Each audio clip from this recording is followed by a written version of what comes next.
Bonjour les amis, nous sommes à une semaine, tous les trois, d'organiser ce premier atelier conférence. Je m'appelle Julien Cross, je suis donc accompagné de Gaël et Laetitia qui vont se présenter. Moi, ça m'intéresserait d'avoir aussi votre histoire à tous les deux. Alors du coup, c'est qui Gaël et Laetitia? Peut-être Gaël, tu peux nous raconter comment tu as rencontré Laetitia? Alors, ouais, Laetitia et moi, c'est l'histoire d'une rencontre en fait sur le groupe Facebook, celui où on s'est rencontrés, grâce à Fabienne, qui est la créatrice, l'administratrice et le manifesteur qui gère le groupe. Et Fabienne voulait créer un collectif de design avec des gens qui faisaient du design en français. Et ça m'a permis de rencontrer Laetitia à cette occasion. Et ça a été très transformatif dans mon expérience. Et c'est ce qui nous amène ici aujourd'hui et qui m'a donné, moi, très envie de faire des choses avec et de la présenter pour qu'elle travaille avec nous. Et de ton côté, c'était quoi cette histoire, Laetitia? Euh, Que tu te souviens la première fois qu'on a échangé? je me sou- je me souviens que c'était pas très agréable. Tu me l'as rappelé il y a pas si longtemps que ça. Oui, c'est moi qui ai fait une réflexion sur un visuel du centre G. Ok, tu t'en souviens, je pensais pas à Ouais. ça, mais ok, ouais, ouais, ça c'est la première interaction. C'est notre première interaction ou t'en Ouais, as c'est eu? la première Ouais, interaction hein. où tu me dis, on mettait un mot-clé pour le centre G et tu Ouais. dis, mais c'est tellement plus que ça, Oui, comme commentaire. Et oui. moi, j'entends ce commentaire, il me fait mal parce que j'essaie de faire un truc bien Mm, et en même temps, bien sûr, c'est bien plus que ça et sans doute que moi, à ce moment-là, je le regarde pas assez et donc ça ouvre une première réflexion, mais douloureuse à l'époque. mm. Euh, et pendant et d'ailleurs Julien je sais pas s'il sait que c'est toi à l'époque mais je parle de toi en fait parce que ce commentaire-là il m'a tu vois. Mm. Moi, je m'en souviens, hein, tu m'avais raconté. C'est vrai? Ouais, mais c'est ce que vous faisiez, je sentais bien que c'était différent de ce que les autres faisaient, tout en étant. Euh, Moi, ça faisait déjà quelques années que j'étudie Ara de façon presque un petit peu obsessionnelle, parce que moi, j'ai pas le droit d'écouter quel que soit qui que ce soit d'autre. Et, euh, et donc, ça fait aussi des années, du coup, que je regarde les transmissions qui sont faites par rapport au design humain, et où j'avais cette espèce de. Bah, c'est un peu dérangeant pour moi de voir les mécaniques qui me paraissent tellement claires être tellement simplifiées qu'elles finissent par être confuses et qu'elles finissent par pas nécessairement rendre le service qu'elles sont censées rendre, à savoir cet alignement avec notre propre nature, la capacité d'être soi-même. Si on a les mauvaises informations sur comment ça fonctionne être soi-même, ben, le problème c'est que ça sert à rien au final. Et ça nourrit juste le non-soi.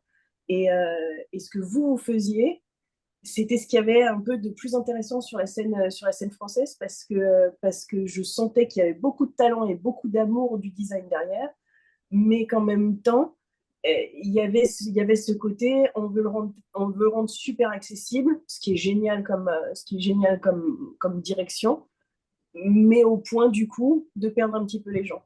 Et j'imagine que c'est ça qui est ressorti dans ce que j'avais à dire sur ce visuel-là, parce que c'est dommage de juste parler du centre G en l'occurrence comme ça, quoi. Et, C'était et comment c'était, d'ailleurs? C'était pardon? c'était réduit à un mot qui était la direction, c'était ça le Je crois que c'était l'identité, si je dis pas l'identité. de... Ouais, c'est l'identité, oui, exactement, c'est C'est vrai. l'identité, hein, ouais, c'est ça. Et la direction, je crois que j'aurais rien dit. Mais, L'amour et mais la direction, t'aurais rien dit. voilà, mais Mais le l'identité, c'était ramener à différent. Ouais, l'identité, même si c'est le centre de l'identité, c'est ça. ça peut Oui. empêcher aujourd'hui, je le comprends et je le vois, mais et en effet, ça peut empêcher celui qui apprend de comprendre qu'il y a une étape de plus dans la profondeur de ça, que c'est pas le fond. Ça y est, on a ramené à un mot comme en maths, on a tout factorisé sur un truc. Non, En fait, oui, l'identité, oui, mais en fait, c'est quoi l'identité? C'est l'amour et la direction. Et quand tu dis l'amour et la direction, là, tu as bien ce qu'est le centre Mm, de l'identité. Donc, effectivement, les gens vont retenir l'identité. En plus, c'est plus près de la réalité parce que l'amour et la direction, c'est qui je suis. Enfin, ça paraît bizarre comme ça au premier abord, mais c'est bien ça qu'il y a à comprendre dans le design. ouais, C'est quand on comprend ça qu'on comprend les choses. Et donc, c'est ce que toi, tu pointes à l'époque. Moi, je ne le comprends pas encore comme ça. Par contre, je sens que ça vient gratter, mm, effectivement. Euh, et puis ça s'est transformé plus tard. Est-ce que tu ouais. te souviens plus tard? Ben, moi, je me souviens de la cabane, je me souviens de Fabienne qui nous a réunis avec toi et avec Seb. Et je me souviens d'un moment où, un peu flou dans ce que c'est la cabane et dans quelle est ta place dans la cabane et qu'est-ce que ça veut dire par rapport à Happy Human Design, etc. Et je me souviens d'en avoir discuté avec toi. Je me Ouais. souviens, je me souviens d'en avoir discuté avec toi et je me souviens de comment la conversation était riche ce jour-là. Tu sais, c'est cette Ouais. espèce de comment partager avec toi ce que nous on voyait de toi et ce que j'avais entendu de Seb, ce que j'avais entendu de Fabienne. Et était tellement différent de ce que toi tu voyais de toi, qui était tout à fait normal parce que ben, tu es un générateur, quoi, donc t'es un peu, c'est toi, ton monde. Et, euh, et voilà, je me souviens de ça. Et je me souviens de portes qui se sont ouvertes entre toi et moi à partir de ce Je moment-là. me souviens de la première question, je pense, qui ouvre ces portes-là, Ouais. que tu me poses, qui est est-ce que ton énergie, elle est disponible pour t'engager avec la cabane ou pour travailler ensemble, faire des choses ensemble? Mm, Et là, je dis, bah oui, oui, oui, mais en fait, je ne sais pas comment.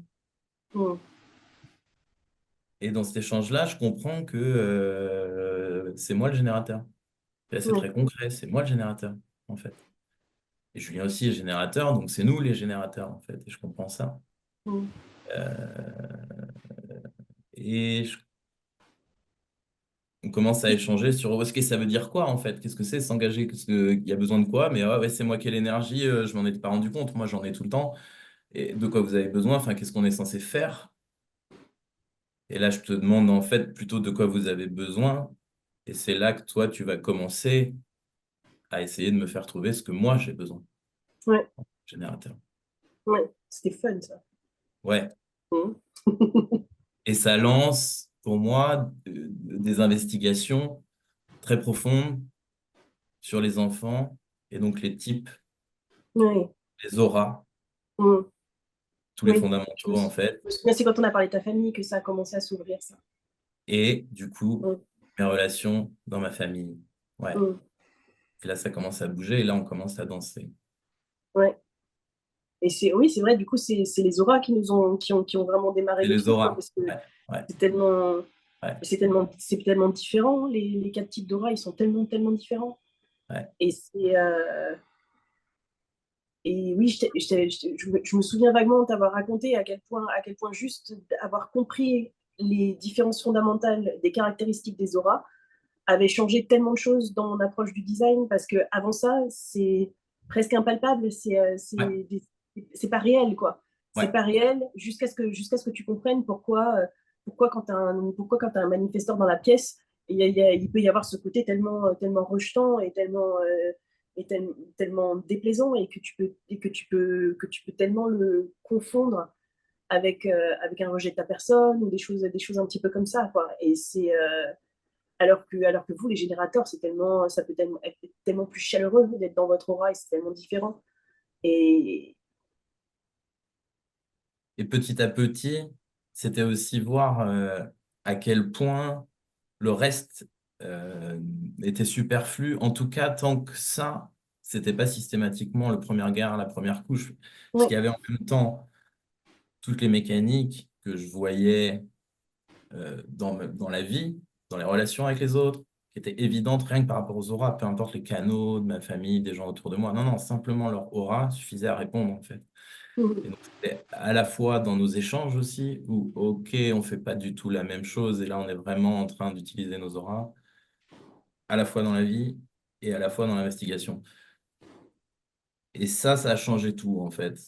En tout cas, pour moi, ça change tout à ce moment-là. Ça change mes readings, ça change ma compréhension du design et ça change ma capacité à voir si souvent ce qu'il dit est juste ou pas. Rien qu'avec ça, en fait, en comprenant vraiment les auras, ça met un filtre énorme. Mm. C'est quelque chose, pour moi, c'est vraiment un point où ça peut t'apporter tellement juste de passer par là, même si tu sais pas, même si tu sais même pas ce que c'est la stratégie et l'autorité, rien que de sentir qu'il y a différents types de gens comme ça et que tu peux le sentir physiquement quand ils sont Oui, dans la pièce avec toi. Pour moi, c'est un peu la première étape du déconditionnement parce que c'est un peu la première étape où tu sens les mécaniques, ouais. toutes les parties de design dont on parle tout le temps, elles commencent là, quoi. Est-ce que vous pensez que les auras sont sous-estimées finalement? On passe vite dessus? Ah, C'est le ça, sentiment c'est... aujourd'hui. Pour moi, Ouais, c'est évident. ouais, pour moi aussi, et concrètement, ce que je me suis vraiment rendu compte depuis 6 mois, un an, là, c'est dans les échanges que j'avais avec certaines personnes qui ne pratiquent quasiment pas le design. Par contre, avec qui j'ai des échanges réguliers, et je ne parle que d'aura avec eux, finalement, que de comment communiquer avec le manifesteur avec qui ils vivent, comment fonctionner en réponse, ça veut dire quoi la réponse, ça veut dire quoi initier, etc. Ou c'est quoi une vraie invitation quand c'est des projecteurs. Et ces gens-là, je les observe bouger plus vite que ceux qui étudient alors qu'ils ne connaissent rien, en fait. Mais par contre, ils pratiquent, en fait. Et moi, ils m'obligent à pratiquer parce qu'une fois qu'on a établi juste ça, si je pose pas des questions sacrales au générateur, si j'invite pas le projecteur, si en tout cas je joue pas le jeu de l'invitation avec lui, ça fonctionne pas, quoi. Et donc, je me rends compte que juste en connaissant les auras, par contre, correctement, on ne demande rien à un manifesteur, strictement rien. Non. Même surtout si on a vraiment besoin qu'il nous aide ou quoi. Là, faut surtout pas lui demander. Et ça, c'est vrai, absolument vrai. Et il vaut mieux comprendre ça que n'importe quelle porte ou n'importe quel canal ou n'importe quel centre, en fait. Mm. Oui, tout le reste, c'est tellement facilement des bonbons mentaux et ça fait qu'on se perd, quoi, parce qu'on est en train de réfléchir à comment est-ce qu'on devrait être par rapport aux informations qu'on sait sur nous, alors que ça sert à rien, ça. Je veux Alors dire, que c'est juste qu'est-ce qu'on ressent là. Oui, Et alors, permettez-moi de vous interrompre parce que finalement, ça paraît simple quand on regarde juste ce qu'il y a derrière les auras de l'extérieur. Et finalement, à quoi je dois m'attendre quand je vais assister à un atelier qui va parler pendant 2 heures juste de ça? En fait, c'est des choses très simples, mais qu'on ne cesse de ressentir plus profondément et plus profondément et plus profondément. Et donc, ce à quoi on va s'attendre, ça c'est difficile à dire parce qu'on a des variables à droite, mais par contre, c'est d'être sur bien comprendre et bien ressentir, et essayer de faire ressentir au maximum en comprenant les bonnes choses et pas aller comprendre plein de trucs qui veulent rien dire et qui servent à rien, mais les vraies choses pour que le ressenti et la compréhension se croisent. un retour au basique qui permet ça.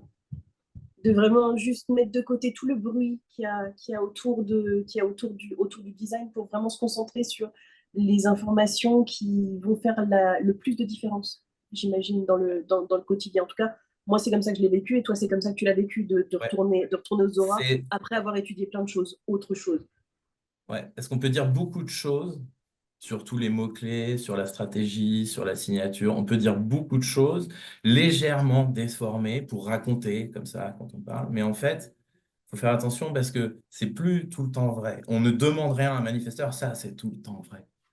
Mais il y a des choses qui sont un peu déformées et c'est plus tout à fait ça. Et du coup, ça correspond pas. Alors que comprendre qu'on demande strictement rien, déjà comprends celle-là en numéro un, juste celle-là en fait. Et ça change tout. Comprends-la parfaitement. Plutôt que d'imaginer plein de choses, c'est des leaders, c'est ceci, c'est cela. Donc c'est revenir aux vraies choses, mais bien identifier et chacune d'entre elles.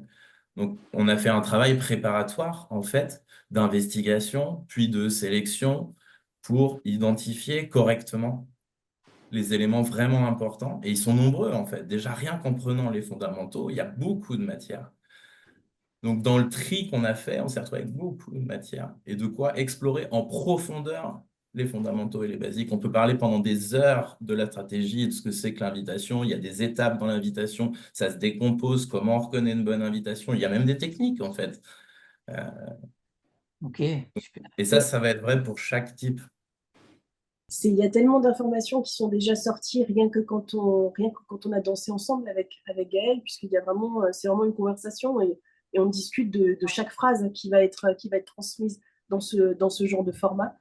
Euh, et en même temps, on a appelé ça des ateliers conférences plutôt que juste des conférences ou juste des cours parce que on avait vraiment envie de bénéficier de l'interaction avec les gens qui vont nous entendre, des questions de quelqu'un qui justement n'a pas encore fait ce travail-là et qui est présenté ces informations qui sont basiques mais tellement fondamentales. Euh, et on a envie de voir ce qui va se passer dans l'interaction et de comment on peut un peu co-construire ces espèces d'outils qu'on a l'air de créer, quoi, ces espèces de ressources que visiblement on est en train de créer tous les deux. Quoi. Et, euh, et voilà, je crois que c'est pour ça que voilà, on a appelé ça un atelier conférence à cause de ça, pour cet aspect vraiment très interactif où on veut être bombardé des questions soi-disant bêtes, parce qu'on a tous des questions qu'on estime bêtes et qu'on n'ose pas poser. Et nous, on a très, très envie de ces questions-là, parce que c'est ces questions-là qui vont permettre de vraiment faire en sorte euh, que le design humain soit transmis d'une façon qui est pratique, d'une façon dont les gens peuvent s'emparer et qui n'est pas juste un truc dans la tête où on se fait des idées et où on joue mentalement, quoi. C'est vraiment devenu un jeu pour moi de faire du design dans les échanges qu'on a eus. Et on s'est rendu compte tous les deux que c'était un jeu qui était, en tout cas pour moi, très satisfaisant. On avait des petits moments où quand on venait de comprendre qu'on avait réussi à croiser correctement nos consciences, en fait, comme sont censés le faire, un générateur et un projecteur, sortaient des choses. Ok, mais en fait, moi, j'ai envie que ce soit ça qui sorte de moi parce que ça, c'est chouette. Et du coup, si on veut qu'il y ait ces interactions, c'est parce que, ben, en fait, c'est quand les questions sont posées qu'on a réellement accès à des réponses intéressantes. C'est pas simplement ma stratégie, c'est que si tu veux quelque chose d'intéressant de moi, c'est pas mal de me poser une question. En tout cas, ça va me permettre de voir si je peux te répondre. Et ça, on l'a vu fonctionner entre Laetitia et moi. Et donc là, ce qu'on veut faire, c'est que, ben, ok, donc pour transmettre, c'est bien sous cette forme-là que la transmission sera la plus correcte. Donc c'est ce qu'on a envie ici de reproduire. En tout cas, moi, c'est ce que j'ai envie de reproduire. Ouais, oui. Ok, d'où le bon côté d'avoir un projecteur et un générateur ensemble pour animer. Parce que finalement, un projecteur seul ou un générateur seul ne pourrait pas faire ressortir la même chose. Le binôme est presque essentiel en vérité, dans la transmission presque. J'ai envie de le voir comme ça. On s'est même interrogé ensemble sur, mais finalement, pourquoi il n'y a pas dans la scène design humain des duos générateurs-projecteurs, parce que c'est quand même vachement plus pratique. Moi, parce que ça m'oriente correctement, ça m'évite de gâcher et de produire un paquet de trucs inutiles et incorrects, en fait. Et j'imagine, Laetitia, parce que ça t'apporte l'énergie nécessaire à ce que tu puisses faire du design, en fait. Donc, Ah oui, moi je il va sais que je manquer suis un une truc. ressource ambulante, mais Il manque un des deux. sans toi, sans l'énergie que tu apportes à notre danse, c'est pas possible que ça sort pas. Et quand ça sort, quand ça sort, c'est pas terrible. Et quand ça sort, c'est trop, ça part dans tous les sens et c'est pas intéressant. Et je vois bien que c'est super dommage. Je vois tous ces générateurs qui produisent tellement de trucs. Et de mon point de vue, on parle, avec une amie, on parle beaucoup de fuite d'énergie. Tu vois, de vraiment cette espèce de vous bougez Gaspillage. partout, vous courez partout et ça fuite partout, quoi. Ça fuite partout, et alors qu'il y a une espèce de. Quand on commence, quand vous nous reconnaissez et qu'on a la capacité de guider votre énergie, il y a vraiment une canalisation de tout ça, et là, ça fait une espèce de rivière super efficace, qui est super impressionnante et qui est. C'est délicieux de danser avec un générateur. Tu sens à quel point on est naturellement fait pour danser l'un Ouais, avec l'autre. ouais, C'est vraiment tellement facile, quoi. Et vu qu'on n'est pas des manifesteurs, qu'on n'est pas indépendants, donc on n'a pas cette capacité de juste sortir les trucs, comme Ral faisait, par exemple, c'est pour moi, je comprends pas pourquoi effectivement il n'y a pas plus de duo dans les enseignements de design, parce que je vois pas comment c'est possible de court-circuiter ça. ce besoin-là d'interaction et de tirer les choses l'un de l'autre. Mais il semble qu'un projecteur seul, il va toujours souffrir ou devoir forcer sur le fait d'être correct ou pas pour pouvoir produire ce que demande de faire un métier, en fait. Et un générateur, il va toujours avoir énormément de mal à voir ce qui est incorrect s'il n'a pas ce regard-là du projecteur. On est aveugle, en fait. Donc, on voit complètement a posteriori avec ce qui s'est passé. C'est très dur à interpréter. Alors que là, c'est l'éclairage en temps réel. Et du coup, c'est beaucoup plus confortable aussi parce que c'est plus facile de lutter contre son mental quand on est relativement confortable dans son corps. Donc, en fait, dans l'expérimentation, au bout d'un moment, on se dit, enfin, en tout cas, moi, de ma position de générateur, je me dis juste, mais ce serait absurde. Après, il faut trouver un projecteur avec qui ça colle, parce que ça, c'est pas simple non plus. Mais par contre, en fait, effectivement, très concrètement, l'énergie du générateur, sans guidage, elle est beaucoup, beaucoup moins efficace. Donc, 2 générateurs ensemble, on a gaspillé beaucoup d'énergie, elle. On a produit Ouais, beaucoup de choses qui ne sont jamais sorties. ouais, mais on l'a vu aussi. Après, tout ça, c'est le chemin, donc c'est OK. Mais quand on comprend, quand on prend conscience, bah ouais, après, ça fait sens. Laetitia, tu parlais de la première étape pour le déconditionnement. Est-ce que tu peux revenir sur cette notion, ce que tu entends par le déconditionnement et donc qu'est-ce que le conditionnement? Euh, C'est toujours un peu difficile d'expliquer conditionnement parce qu'il y a plein de sortes de conditionnement et c'est pas forcément ça que le déconditionnement enlève de la vie. C'est-à-dire que à partir du moment où tu es avec quelqu'un d'autre, là on est dans une conversation, on est tous en train de se conditionner les uns les autres parce qu'on a une énergie que les autres n'ont pas et donc ça c'est le conditionnement et puis tu as le conditionnement des planètes qui change la façon dont tu vis qui tu es et dont tu vis ton énergie et dont tu l'utilises au jour le jour. Donc ça, c'est une partie, ça, c'est le conditionnement. Euh, le déconditionnement en soi, c'est euh, la réhabituation du corps à suivre la stratégie et l'autorité au lieu du mental comme autorité. Donc, si tu regardes un peu autour de toi et si tu comprends comment les types ils fonctionnent, comment les stratégies elles fonctionnent, tu vas voir que personne ne la suit. On ne sait pas ce que c'est, clairement. Euh, et à cause de ça, la seule option qu'on a, c'est en gros notre mental qui est notre autorité. Et le déconditionnement, c'est ce qui se passe au fur et à mesure, et ça prend des années, ce qui se passe au fur et à mesure quand on arrête de faire ça et qu'à la place, on voit la différence quand on suit notre stratégie et notre autorité vraiment. Je disais tout à l'heure, pour illustrer ça, quand je disais tout à l'heure, un moment où le corps est confortable et c'est plus facile de lutter contre ce que va me dire mon mental qui, lui, est buggé. Bon. Bah, le déconditionnement, c'est de commencer à voir et prendre conscience de ça. C'est-à-dire, mon corps est calme, mon corps est bien, mais dans ma tête, je suis en train de dire, oh là là, il faudrait que je lance ça parce que si on ne lance pas et si on ne fait pas ça, etc. Et mon corps, il n'est pas en train de m'indiquer ça. Donc, à la base, quand on est complètement conditionné, ben, en fait, on ne fait pas du tout la différence entre les deux, parce qu'en fait, on ne ressent plus le corps. En réalité, on ne sent plus qu'il nous indique une direction. Et donc, c'est le mental qui gouverne et dirige. Commencer à identifier, du coup, qu'est-ce qui nous dit notre mental? C'est ça qui nous montre le design, et c'est ça que vont nous montrer le non-soi des types qui sont dans les conférences qui viendront après. Commencer à identifier ce que dit le mental, ça permet d'aider à voir la différence corps-mental. Puis voir la différence corps-mental, ça permet encore plus d'aider et de se rendre compte que le mental dit des choses qui collent pas, a posteriori en général on s'en rend compte, mais en fait on finit par voir que ça colle pas, et du coup les signaux du corps sont de plus en plus puissants en fait. Et du coup c'est plus facile de donner la main au corps et de commencer à suivre ce qu'on est correctement fait pour faire énergétiquement, et pas ce qu'on pense qu'on devrait faire avec notre tête en fait, et c'est Ouais, très difficile au début. ouais. Et la première étape de ça, la plus simple, c'est de voir la différence entre ce qui se passe quand on se voit suivre notre stratégie et notre autorité ou pas. Ça, c'est vraiment c'est vraiment le tout début et c'est ça qu'offre Laura. C'est la capacité de. Moi, personnellement, j'ai pas étudié le design pendant les 2 premières années de mon expérimentation. J'ai entendu parler de ma stratégie et mon autorité. J'ai détesté ça parce que c'est hyper désempouvoirant d'entendre qu'il faut attendre les invitations un petit peu pour tout dans la vie.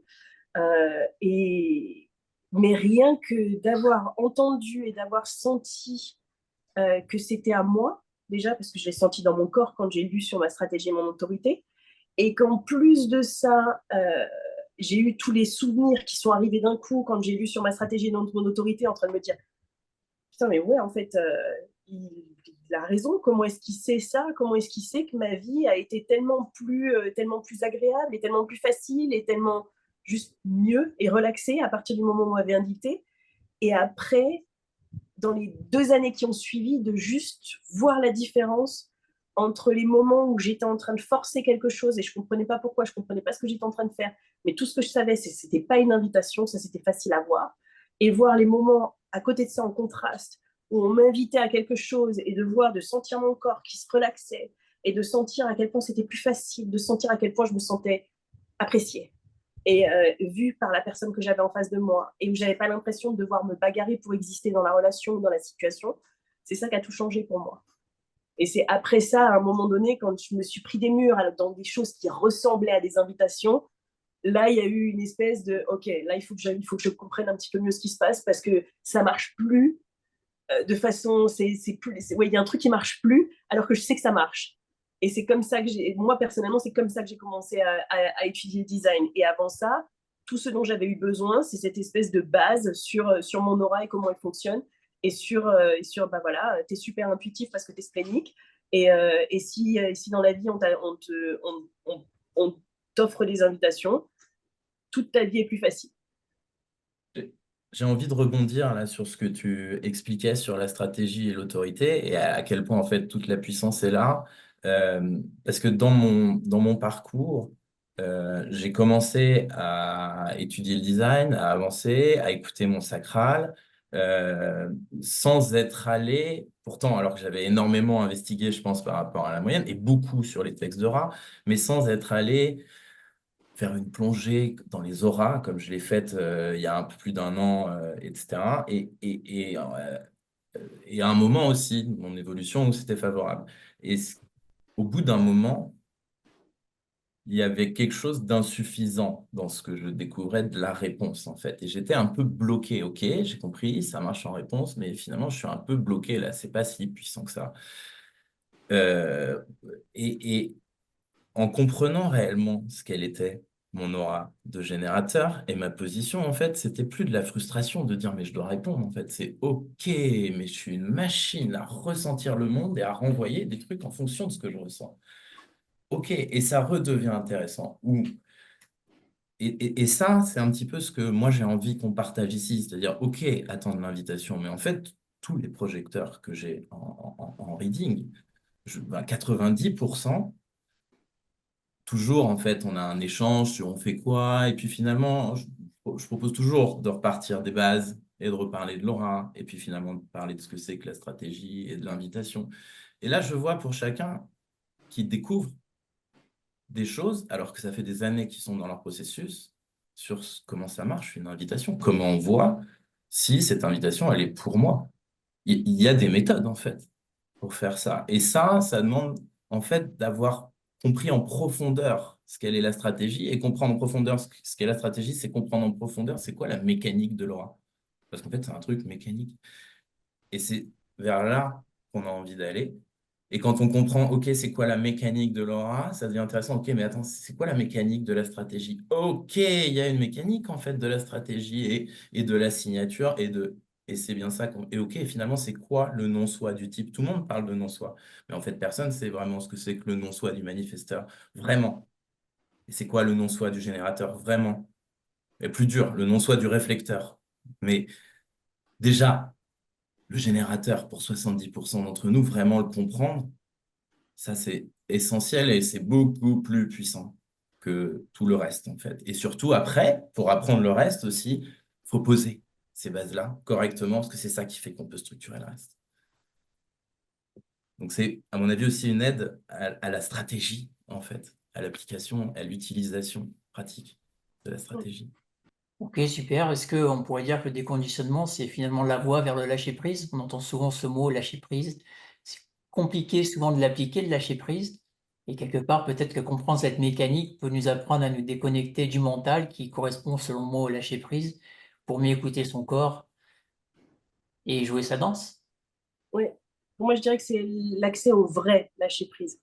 Pas le lâcher-prise mentalisé dont le monde parle et il essaie de trouver des stratégies pour y arriver, qui c'est pas du lâcher-prise. Je l'ai étudié pendant... moi, je suis psy à la base, tu vois, donc le lâcher-prise, j'en ai parlé pendant des années avec mes patients. Et ouais, c'est mignon comme concept, hein, mais si tu si t'es pas capable de savoir qui tu es et encore plus qui tu n'es pas, le lâcher prise c'est tout dans la tête et ça a pas ça dure pas. Alors qu'effectivement quand tu commences à vraiment déconditionner le lâcher prise, tu t'aperçois que tu n'as rien à faire. Il se fait tout seul le lâcher prise. Tu n'as pas besoin d'y réfléchir, tu n'as pas besoin de te dire ah, faut que je lâche prise. Tout ça, ça part. Tout ça, ça devient complètement inutile, juste. Et le lâcher prise devient physique. C'est vraiment le fait de s'abandonner à qui tu es, quoi. Mais c'est un combat, parfois, de s'abandonner. C'est pour ça que le lâcher-prise, dire il faut lâcher prise, c'est parfois difficile, en fait, de lâcher prise. Le Non, souvent super déconditionnement, difficile. c'est des moments très inconfortables et difficiles de lâcher prise. Mais là, c'est du déconditionnement. Parce que quand on arrive à traverser un épisode en voyant son mental s'exciter, tout en ne prenant pas de décision par rapport à ça, en attendant suffisamment et qu'un moment, ça se libère, et que tu comprends que tu pouvais vraiment avoir confiance, mais qu'il faut recommencer la fois d'après, hein. C'est ça, en fait, le chemin. Ouais. Donc, ça demande une forme d'engagement, le lâcher prise, ça demande une forme d'engagement de ne pas en avoir. Je ne sais pas, c'est pas le bon mot, engagement, mais ouais. Ok. Bon, dans quelques jours, on va démarrer cette série d'ateliers conférences, commençant par les 4 types d'aura. Et donc, derrière, vous allez couvrir en profondeur le type générateur, ensuite projecteur, manifesteur et réflecteur. À qui ça s'adresse? Est-ce que, en tant que générateur, finalement, je peux aller juste vers le type générateur? Est-ce que c'est vraiment indispensable ou très recommandé de faire les 4 types avant? Est-ce qu'en tant que projecteur, je serais plus avisé à m'intéresser au système dans sa globalité? Je ne sais pas. À qui ça s'adresse? Déjà, avant, je te donne la parole, Laetitia, mais déjà, c'est en effet une bonne question et ça dépend de l'aura. Effectivement, à qui ça s'adresse, bah, ça dépend de l'aura. Pourquoi ça dépend de l'aura? Bah, parce que ça change des choses sur comment les informations nous parviennent, comment on est fait pour fonctionner, et quelle est la forme du chemin, du déconditionnement, du parcours, en fait. C'est pas le même, je me déconditionne pas de la même manière que Laetitia. Il se trouve qu'on se rejoint sur la pratique du design, mais que pour Laetitia, la pratique fait partie de son déconditionnement, est un outil pour se déconditionner, d'étudier, alors que pour moi, c'est correct que si je fais ça parce que je suis mon sacral, un générateur, il n'a pas forcément besoin d'étudier, sauf si il a l'énergie de le faire, en fait. Et Oui, mais je crois que ça s'adresse à ceux pour qui c'est correct de le faire, quoi. Et ça peut être autant des gens qui ont déjà étudié, parce que si j'ai bien compris, si on m'a, d'après la façon dont on m'a parlé des ressources qui sont disponibles, de toute façon, c'est pas quelque chose qu'on retrouve ailleurs. La façon dont on a approché les choses, ça, je le sais. Euh, donc, je sais qu'il y a des gens qui auront déjà étudié qui pourront y trouver leur compte. Et il y a des gens qui n'ont jamais étudié qui pourront démarrer avec ça. Et ça va vraiment dépendre de chacun. Et oui, après, comme tu disais, Gaël, c'est pour un projecteur, généralement, ça apporte beaucoup plus d'étudier que pour n'importe quel autre type, parce qu'on est fait pour. On est fait pour naviguer dans des systèmes, on est fait pour apprendre sur les autres, des choses comme ça. Donc, mais il y a des projecteurs pour qui ce ne sera pas correct d'étudier le design non plus. Donc, ça va vraiment dépendre de l'autorité de chacun. Est-ce que ça répond à la question? Je pense que ça répond parfaitement à la question. Ouais, super. Suivez votre aura et si vous voulez savoir comment l'écouter, venez à la prochaine atelier conférence avec 4 types d'aura. Merci en tout cas pour cet échange. Moi, j'apprends aussi à me joindre à votre danse, à observer cela et puis à l'expérimenter puisque je suis l'étudiant dans notre binôme avec Gaël. Et c'était très agréable pour moi de mettre à contribution mes compétences pour pouvoir permettre à Gaël de manifester tout cela Et puis moi, par la même occasion, d'apprendre, d'expérimenter et de mieux savoir m'écouter et de réussir à faire le vrai lâcher-prise, comme tu dis, Laetitia, car c'est mon challenge du moment, le vrai lâcher-prise. Merci beaucoup et on se dit à très bientôt, de toute façon, pour les prochains ateliers. Merci Julien. Merci beaucoup.